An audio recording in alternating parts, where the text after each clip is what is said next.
আসসালামু আলাইকুম। চলে আসলাম নতুন একটি ভিডিও নিয়ে। আজকে আমাদের গরু ঘরে যে কাজগুলা প্রত্যেকটা দিন আপনাকে করতে হবে যতদিন আপনার ঘরে গরু থাকবে। বিশেষ করে আপনার শরীর অসুস্থ থাক আর খারাপ থাক আর ভালো থাক, যাই থাক, ভালো লাগুক আর না লাগুক, আপনার গরু ঘরে সকালে ঘুমে থেকে উঠে সবার আগে আসতে হবে। আসার পরে গরু ঘরে আপনাকে কী করতে হবে, যে গোবরগুলা থাকে এগুলা সর্বপ্রথম পরিষ্কার করতে হবে। তারপরে গরুগুলা সুন্দরভাবে ক্লিন করে তারপরে গরুকে খাবার দিতে হবে। এই কাজগুলা আপনাকে প্রত্যেকটা দিন সকালে ঘুমে থেকে উঠে করতে হবে। আর যদি ফিজিয়ান পালেন তাহলে তো মনে করেন আপনি শেষ হয়ে যাবেন যদি খাবার কম থাকে। আমরা 3টে ফিজিয়ান কিনছিলাম, এখন মনে হচ্ছে ওরা আমাকেই খেয়ে ফেলাবে, এরকম একটা অবস্থা। কারণ ওরা 3টে এখন বাচ্চা দেওয়ার জন্য আর কি রেডি হয়ে গেছে, 3টে আর কি কনসেপ্ট করছে।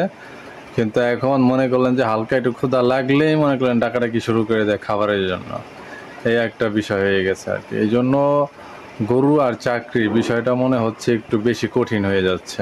আর চাকরির বিষয়টা হচ্ছে আপনি প্রত্যেকটা দিবসে ছুটি পাবেন, শুক্রবারে ছুটি পাবেন, ঈদের ছুটি পাবেন, কিন্তু এই গরুর খামারে কোনো ছুটি নাই।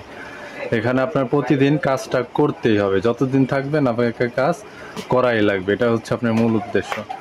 আর আমাদের যে বড় একটা গাভী ছিল, দেশি গাভী, এই গাভীটা অনেক ভালো এবং ভদ্র। ও একটা বাচ্চা দিছে, এরা একটা ভিডিও দিছিলাম, ওর বয়স আজকে 26 দিন। আলহামদুলিল্লাহ অনেক ভালো এই গাভীর বাচ্চাটা, কারণ সবগুলোর সাথে মিলেমিশে থাকে, দেখতেই পারছেন। একসাথে এখনই খাবারের চেষ্টা করে, পানি খায়, মোটামুটি অনেক সুন্দর আর কি, কিউট আছে বাচ্চাটা। দেখা যাক এই বাচ্চাটা বড় হলে আমরা কীভাবে লালন পালন করতে পারি। এইভাবেই কাজ করতে হবে, তাহলে ভালো থাকবেন সবাই। দেখা হবে পরবর্তী ভিডিওতে। আসসালামু আলাইকুম।